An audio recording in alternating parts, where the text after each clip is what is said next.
comet strikes the planet in 2 days, there will be no survivors. Coming up, the crew of the Enterprise races to stop a rogue comet from destroying a planet, as an alien race protecting it stands in their way. You all should be relying on someone who's prepared, not someone who's going to get us all fried to a crisp. Cadet Uhura's linguistic skills are put to the test. Spock sings. We surrender. And the crew of the Enterprise surrenders. All this and more. Coming up on Energize. Energize. Energize.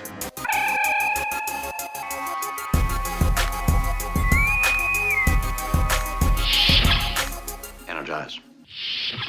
We're boldly going into the uncharted regions of the Star Trek universe before James T. Kirk. You're listening to Energize, a Star Trek Strange New Worlds podcast, your source for in-depth analysis, colorful debate, and exciting discussions about the new adventures of Captain Pike and the Enterprise crew.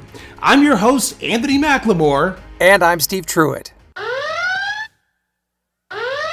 This week, an ancient alien relic disrupts the Enterprise crew's mission to stop a comet on track to destroy an inhabited planet. Here's a warp speed recap of Star Trek Strange New Worlds Episode 2, Children of the Comet. I hear you speak 12 languages. 37. Okay, wow. So we begin in the captain's cabin, where Pike is hosting an informal dinner with his senior staff. Uhura shares with the group how the tragic loss of her immediate family in a shuttle accident changed her plans of going to college to join Starfleet instead.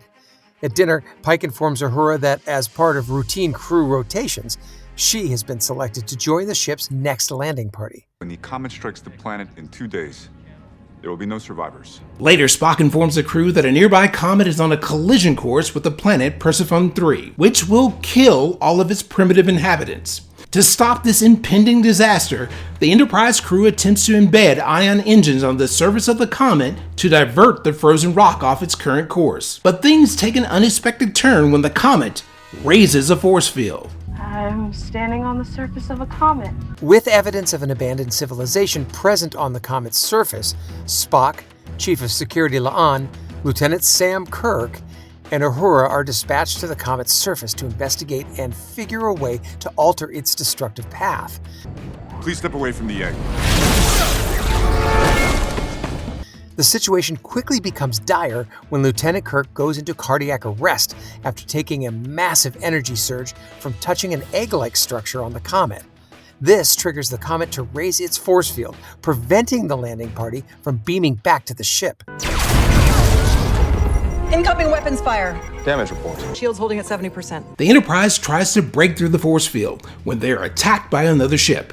A race called the Shepherds, who have sworn to protect the comet, suggests the rock hurling at the planet is a sentient arbiter of life that chooses its own path. Pike is warned not to intervene, or it will be seen as an act of war. Back on the comet's surface, Uhura races to decipher the inscriptions written on the egg. As Uhura hums to herself, Spock notices that it responds to music. Bum, bum, bum, bum. Using harmonics, Uhura gets the comet to lower its force field, allowing the landing party to be beamed back to the ship. The Shepherds see the Enterprise crew's actions as hostile and begin to attack. Pike cleverly maneuvers the Enterprise directly in front of the comet, and as a result, the Shepherds can't destroy the Enterprise without destroying the comet. Meanwhile, Spock, who's in a shuttlecraft, successfully diverts the comet's course, where it grazes the planet's atmosphere. Because of this, a large amount of water vapor is deposited into the planet's atmosphere, which will vastly improve the planet's agricultural potential. You're suggesting the comet had foreknowledge of future events? Later, Uhura and the Enterprise crew question the surprising outcome of their mission. Was it their actions alone that saved the planet, or did they play a role in the preordained chain of events? And that was your Warp Speed recap. Now it's time for our episode analysis. Steve, another great episode. I thought so, Anthony. I think It was just jam-packed full of adventure, and we got a chance to get to know one of the crew members, and I have a feeling that they're going to do that this season. Take each episode and really highlight a character. Cadet's log, stardate 2912.4. So this episode was told through Cadet Uhura's vantage point, played by Celia Rose Gooding. I think she's phenomenal. I just, we talked about this last week. She just has that infectious smile. She's a curious character. She's energetic. It was surprising to me that she said in the beginning she wasn't sure about Starfleet, but of course we all know that, what the outcome of that is. But I thought she carried the episode beautifully. I just thought she did a great job. And the show starts off with her giving not a captain's log, but her log through her voice, which is, I think, kind of a departure from the original series and what I'm accustomed to. There's a lot going on in this episode that is telling us that this series is going to be a little bit different. The captain is much more open to suggestions than I think anybody, and I thought Picard was pretty open to suggestions. But he literally lets his crew come into his cabin and hang out and question him boldly in front of him. It's a really interesting kind of perspective on how he leads. And so Uhura in this episode gets a chance to attend her first captain's dinner. She goes on her first away mission. And again, like we discussed last week, Strange New Worlds is going back to exploration and discovery. And I think that this is part that is embodied in Cadet Uhura's character. She's experiencing everything for the first time, which was a brilliant casting move. I think so too. And like I said before, I think we're going to see this discovery, for lack of a better word, this, boldly going where no one has gone before through the eyes of each crew mate and how that looks. Through Uhura, it's exciting and it's fresh and it's new. Through Spock, it will be something different. Through La'an, it'll be something different. Everybody will give us a different perspective on this brand new, fresh idea of going out into the cosmos. General Ortegas, Cadet Uhura, welcome. Dress uniform, huh? Grab a drink, I gotta deal with the ribs. Now let's unpack Pike having dinner with crew members. I think this is something that's a little bit different than what we've seen with other captains previously. Well, okay, so Kirk, in TOS, there was none of that. Picard didn't play poker with his staff until the last episode. But here you've got Pike, doing a weekly tradition. And not only that, but it's such a tradition that any cadet gets hazed by saying, hey, you have to wear your dress uniform. And it's such an interesting thing to know that this is how he runs his ship. It's curious to me because, Starfleet still is like kind of a naval operation. There's a chain of command and there's respect for that chain of command. And there's not a lot of yes or no, sir. There's a lot of, number one calls him Chris. It's interesting to me how casual it really is, and yet it still works. His leadership style, I definitely identify with. He has a more coach and charismatic style of management versus an autocratic or bureaucratic style of management. And I really do like that. Right. And I think the people that he's chosen, and he even mentions that, it's hard to get on the Enterprise. The people that he's chosen fit into that. We've got a tough character in La'an. We've got an empathetic character. We've got a quirky character. And he just seems to be the director of those people. He presides over them and allows them to, let their personalities really shine in their positions. I just find it really refreshing. I really like the crew already, and it's only 2 episodes. Exactly. And I thought what was really cool was Pike wasn't afraid to be self-deprecating and tell stories about himself that were funny, for which Spock was a little bit confused. Yeah, they had to put in that. I just love how they bring that back with the, excuse me, I don't understand the humor. And I'll go back and say this again. The only thing about Ethan Peck's Spock that I would love to see changed is he really speaks very quickly and he rolls over words fast. And as someone who's been in broadcasting like you, I've been in broadcasting for 30 years, I think diction is important, and he just kind of rolls over things. And I want him to slow down a little bit and speak like Nimoy did, just a little bit, give me a little bit more of that Vulcan slow speech. Now, at this dinner, Pike actually engages with Uhura and finds out that she speaks 37 languages, and we hear Uhura's origin story. We've never heard that before. We find out that her family was killed in a shuttle accident. Yeah, it was surprising to get that so early. She did say ahead of time that her father told her she never lacked the ability to hold a conversation. She's an open book. She wears her history on her sleeve. She sings, in the cabin, which was a wonderful setup for the later in the episode. But yeah, she's unabashed. This is who I am. Here's my story. And I'm glad we heard it. I think we got a lot more of Uhura in the J.J. Abrams movies, but this is a really in-depth character that I think is going to be really fun to watch. I'm going to be curious to see how she and Spock get along. I'm still kind of in that, J.J. Abrams Kelvin timeline thing. Will that happen? I don't know. Starfleet has been a lifelong dream for many, myself included. If it is not your path, you might consider making way for someone else who wants to walk it. It'll be interesting to see, but I think that they were throwing us some hints because, as you see throughout this episode, Spock continues to give her advice in the hallway, on the planet. He was in her ear, and it wasn't like they were just passing by. It wasn't like Spock was just an officer talking to a cadet. He was actually caring, which also gave another side of Spock that we haven't seen before. Yeah, I was noticing that too. In TOS, Nimoy never spoke unless he was spoken to. If you noticed, he just responded to things, and he did it so logically. Ethan Peck is like, "Hey, man, let's talk. What's up?" And I think because he's half human, I think really for the first time, we're actually seeing the half human for real in Spock. And for all the stuff I say about Ethan Peck's diction, I really like the way that he's creating this character. I like this Spock. And it makes the Spock character more complete because we know the Vulcan side. And in this version of Spock, we're actually getting to know even more of the Vulcan side that we haven't seen before. So I really do think that this is a more complete Spock than we've ever seen before.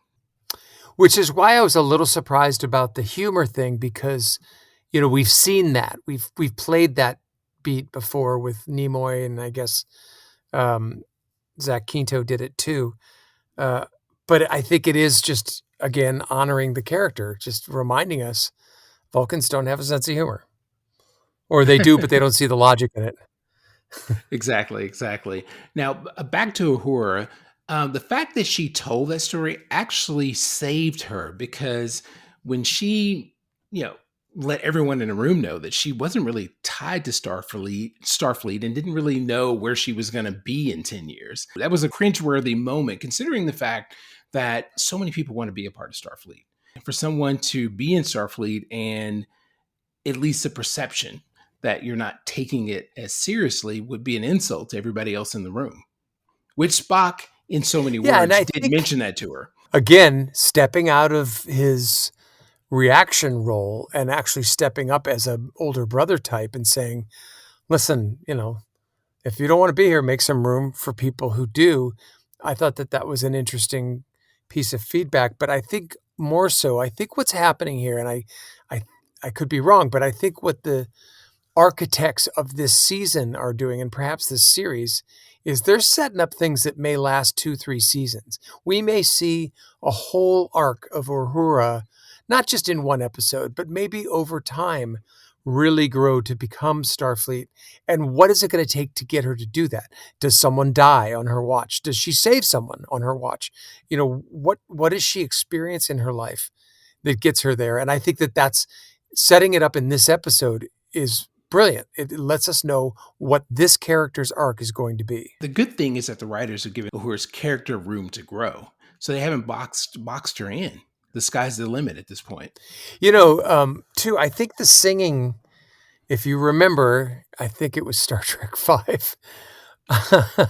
She sang. Nichelle Nichols sang. And dance. Yes. I think it was Star Trek. Did a little dance. Yes, she danced. She did the dance, right? Star Trek: The Final Frontier. Yeah, not the best one ever made, but Nope. I think that her singing, was definitely maybe a throw. There's a lot of throwbacks in here that I just really love, and I think that was part of it. I think the singing thing was that's part of her character.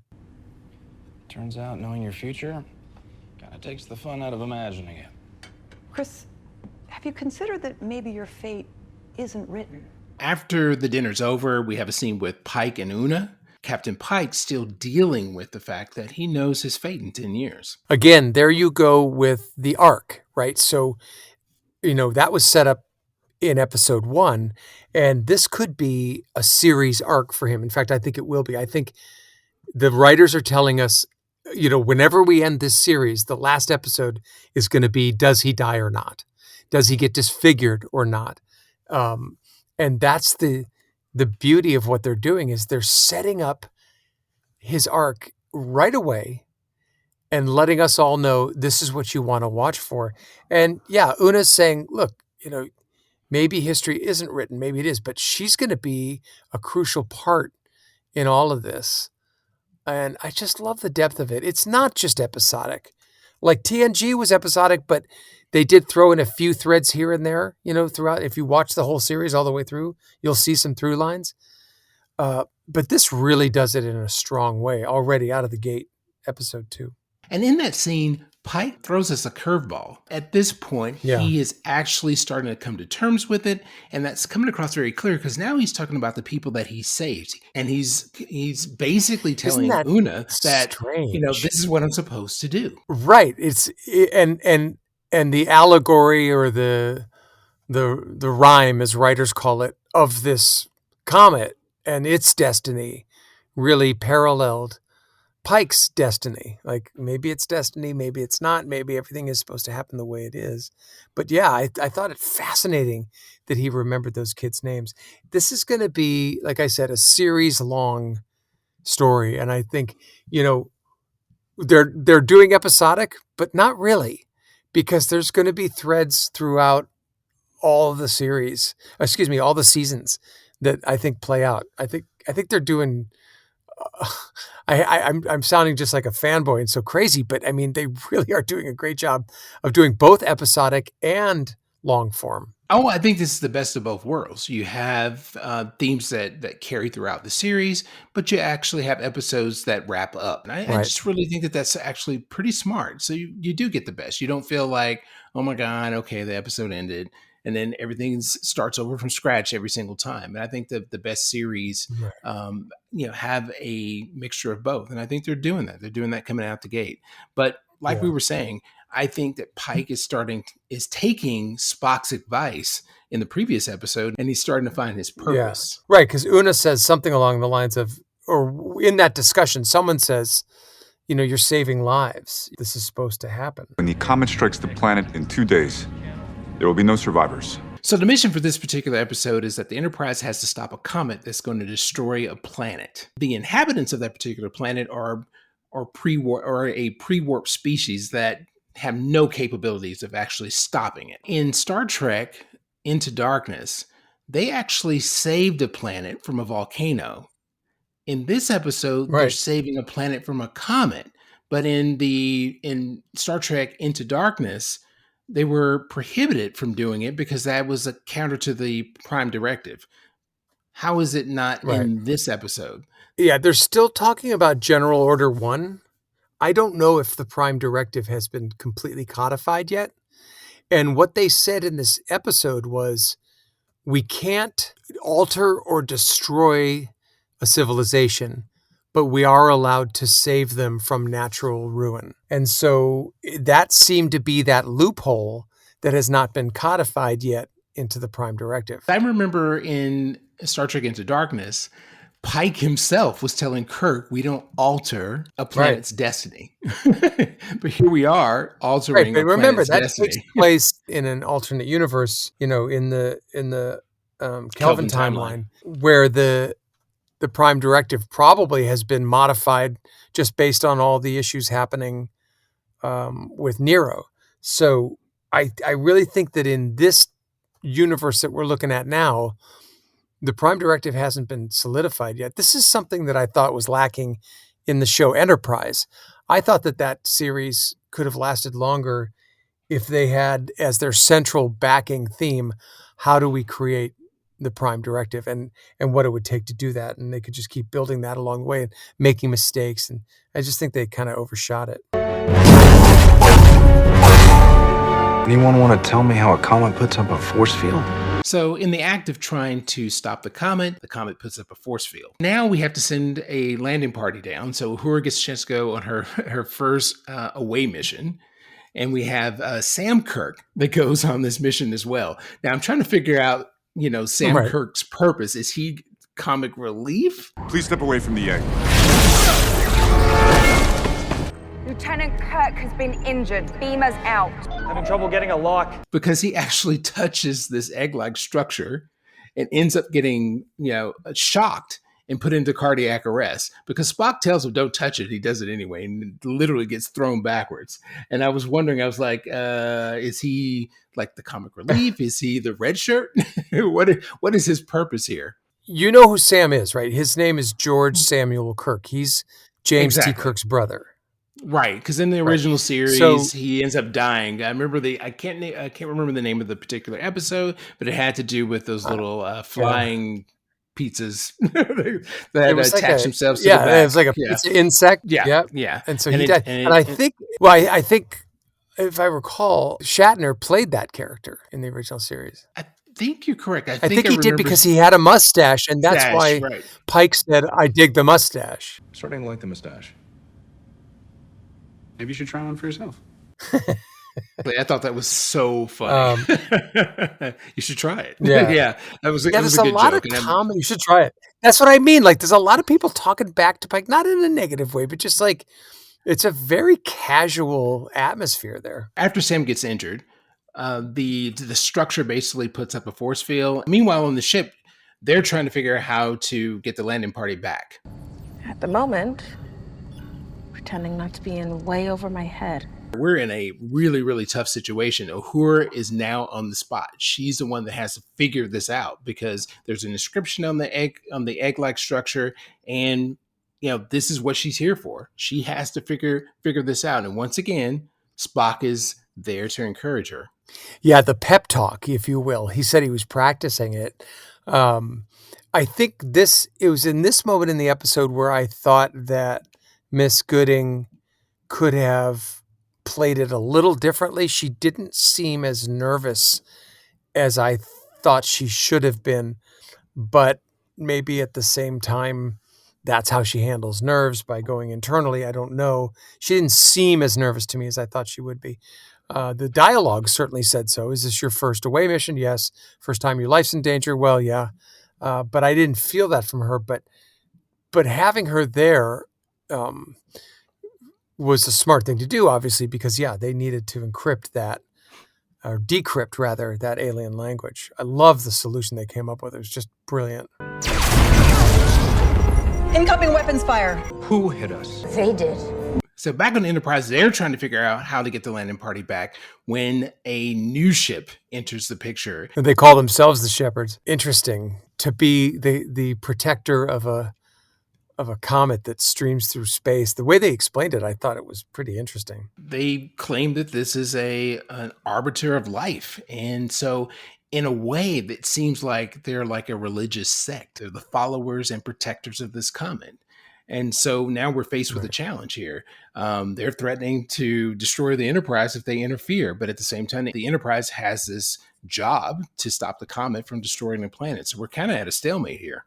Yeah, and I think one of the things that makes it good at this moment is that number one says, look, they outgun us, they outrun us, they have more shielding. There's no way we can win in a fight. And I like that because, it tells Pike, you better come up with something different than, what Kirk might do, which is, fire all phasers, that kind of thing. I can see that Pike is not as cavalier as Kirk is. He's a little more thoughtful about the situation, and he relies on his crew to try to figure out options. It's interesting to me now, as we see pre-Kirk and post-Kirk in a Pike and Picard universe, how interesting Kirk is in relation to these other two men who seem to be more thoughtful. Kirk is more of the 1960s machismo man, shoot from the hip kind of guy. And it's interesting how men have changed over the decades, and we see that in our captains. Back on the Comet, Uhura and Spock make a discovery. So Uhura hums, and then we see that the structure reacts to her. Totally unexpected. I know they were setting it up at the barbecue. I should have noticed that because they made mention of it. I just thought, oh well, she sings, so that's a nod to her singing from Star Trek V. But as soon as it starts to react, and they start having that whole conversation around how music is math, which just tickles me in all sorts of ways. I just love that kind of thing, and how they figure out that the language is music. It put the show in a different level that I was so impressed with. Well, I appreciated it because I'm a musician myself. I play the viola. And so I lived that for 16 years. And so music and numbers are definitely related. And so it makes complete sense. Isn't it interesting that as we get to know Uhura, that one of the things she's really good at, or one of the quirky things she does, which is sing when she's nervous, is the one thing that unlocks the alien vessel. I don't know. I just thought it was they're really putting a lot of thought into these episodes. I really like it. Try and follow my lead. Bum, bum, bum, bum. Bum, bum, bum, bum. So once they figure out that it's harmonics that the structure reacts to, Uhura and Spock sing. And I thought that was really, really unusual and cool at the same time. Spock sings. And we've seen him do it before, but it was just really, really cool just to see it again. Yeah, it surprised me. I thought maybe La'an would sing instead. Absolutely not. Which I think would have been too tough.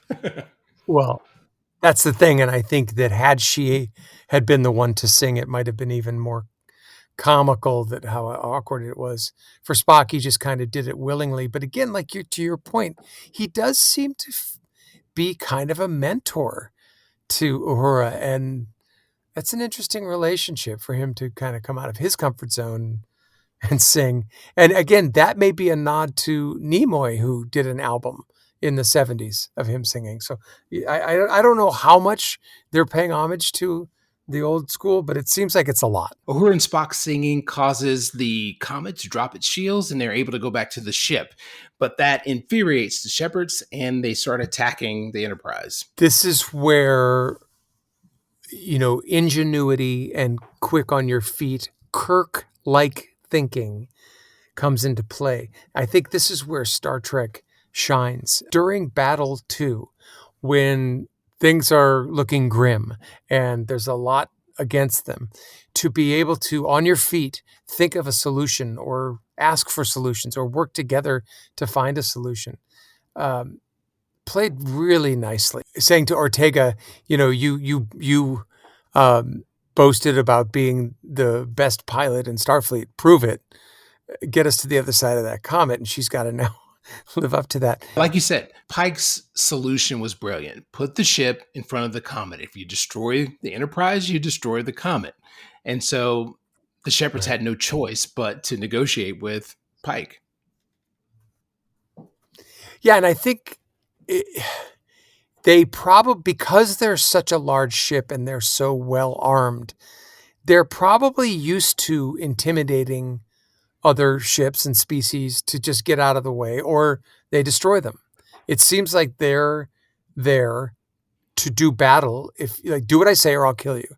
And for Pike to, maneuver the ship and actually put some skin in the game for the Shepherds and force them to, get that tractor beam and do what they did. Again, it just shows what Starfleet, in my opinion, is all about, and that's possibilities. You're saying the Comet sent this message before Spock was able to correct the Comet's course? all's well that ends well. Spock was able to divert the asteroid, but the big question is, was it the Enterprise crews intervening, or did they play a role in something that was preordained? That's the big question. What do you think? I don't know. I think I lean towards that maybe that the comet was sentient. Maybe it was doing what it was supposed to do. Clearly, the shepherds have been following this comet all through the galaxy because they've been protecting it. So this isn't the first time this comet has done this before. And they say as much. Like, we trust it. It's smart. It's benevolent. It does what it does. And if it wants to kill itself, it will. But I think that it was a preordained thing, and that the proof of that, or at least the evidence of that, was when they show the message of that piece of ice and how it matches precisely to what they actually observed. But the piece of ice that was shown in the message was sent, was it days or hours or whatever it was ahead of time. And that, and that raises an interesting idea of the supernatural, which, of course, is also part of Star Trek. I think we got away from the supernatural for the most part, midway through Next Generation, as we all started to grow up as Star Trek fans. But I think, why not revisit that? But there's always that balance between science and the supernatural. What do we know? We don't know everything. Yeah, too. I think, Arthur C. Clarke, the author, said any advanced civilization technology will be indistinguishable from magic.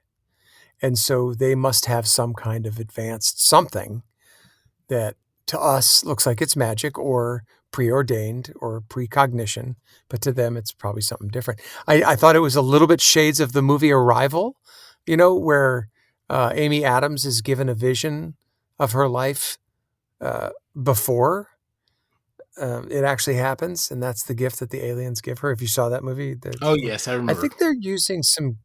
I don't know if it's by accident or if they're actually using these ideas as source material. Whatever they're doing, it seems like they're pulling in the best of sci-fi and putting it into this show. That's what it seems like to me. No, they're doing a great job. But having observed your actions on the comet, I'm certain, should you choose to, Starfleet would be fortunate to have an officer like you. So our show ends kind of where it begins. Spock and Uhura are having a conversation once again, and Spock, in this case, commends Uhura for her performance on the mission, and this time he tells her that if she chooses to stay in Starfleet would be lucky to have her. And I think it kind of bookends the whole thing. It bookends the show, but not her arc, right? I think she's still going to be tested. I think we're going to see this, as I mentioned in the beginning of this show, throughout the season, if not the series. I don't think they're going to just drop it. I think they're going to test her. I think this will be part of her character, if they do it right, which it seems like they're going to do. And it also ends with Una and Pike back in his room. I made a choice. I accepted my fate. It goes beyond my own life. What if you're wrong? Is there romance going on there? Are they just friends? What's happening with that? You know what? I would say not. Because I really do think that he just, really leans on her. Una is his top advisor. Because clearly in the beginning of the show, he was with some other woman, and Una was off on a mission he knew nothing about. So they can't be romantically involved. I just don't think that that's the case. But I think she's definitely I forgot about his that girlfriend. top advisor, ride or die, first mate. I think that's the way it is. Yeah. So the episode ends with Pike sitting there looking at the profiles of these, what looks to be 10-year-old kids who will be later on the very cadets or very Starfleet officers that he will save. Here's where he is Picard-like to me. In that Picard, of course, kept himself at a distance from love and real, intimacy. And we know why if you watch this season of Picard, which was great.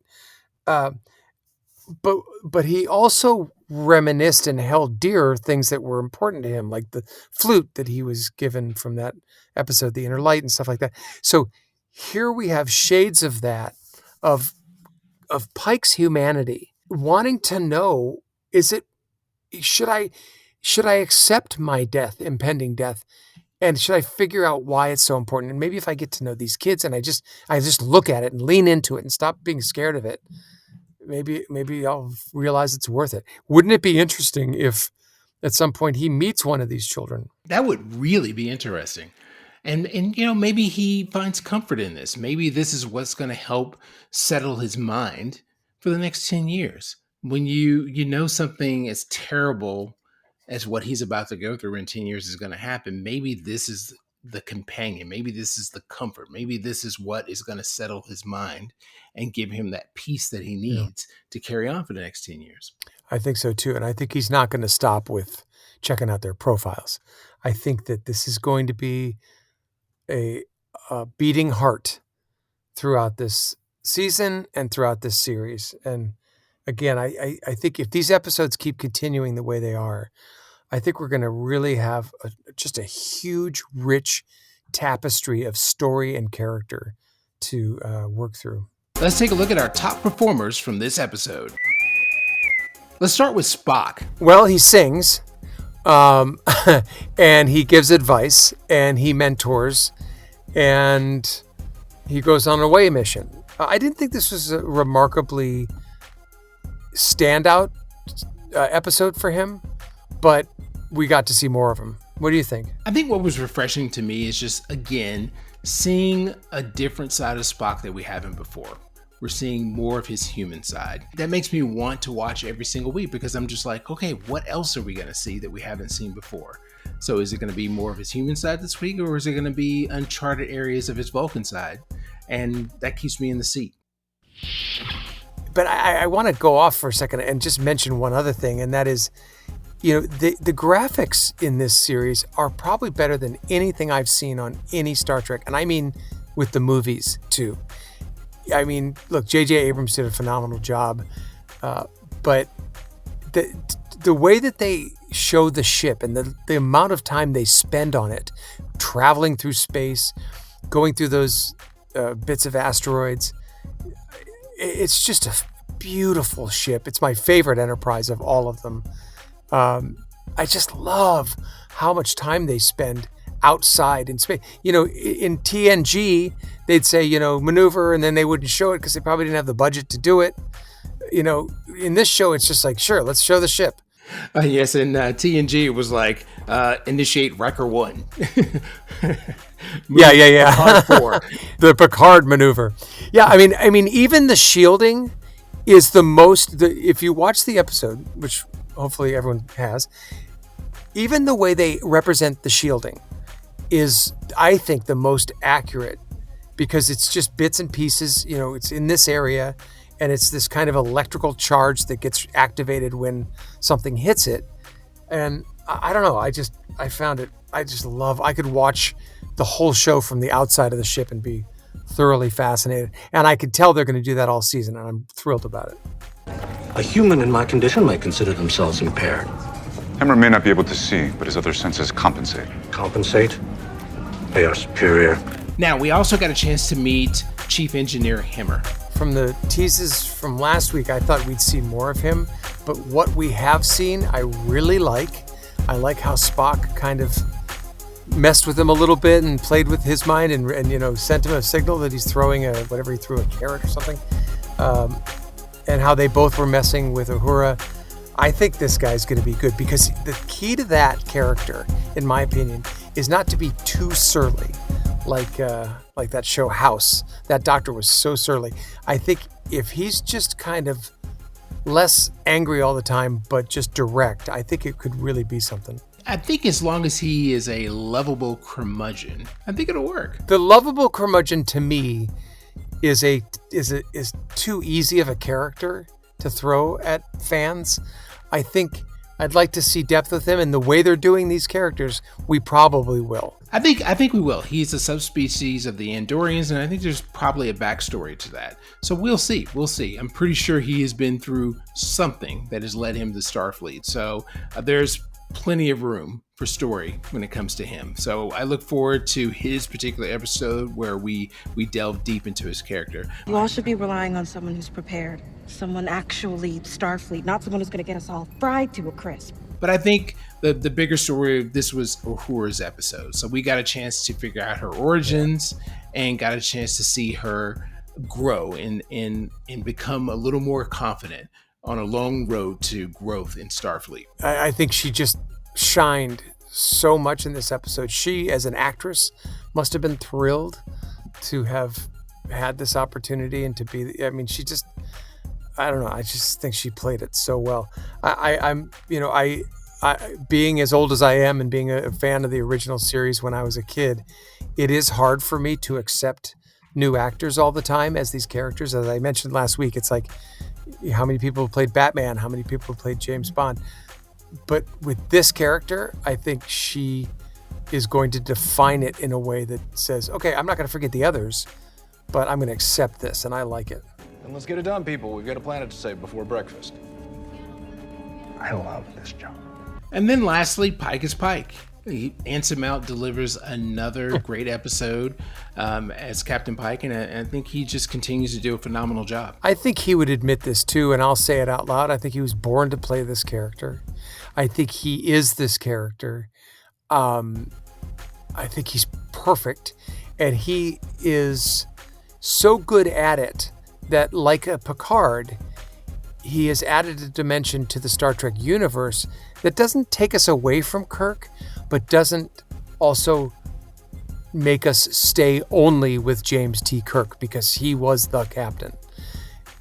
It's allowing us to know other captains like Janeway and like Cisco and whoever else there was. I don't always mention Archer, but yeah, he's just a solid character, and he just plays it. I really think he is Pike. I just don't see an Anson Mount. I see a Captain Christopher Pike. Next week's episode, Ghosts of Illyria. Una must confront a secret she's been hiding when a contagion ravages the ship, incapacitating the rest of the crew. We have a situation. Landing party members are showing symptoms of some kind of contamination. What are you doing? They're being attracted to light. Computer and simulation. What did you do that for? I want to feel the radiance on my skin. It's 1,000 degrees. It'll kill you. It's only a matter of time before we all become infected. Does that thing have a setting for stun? I am arming us with knowledge.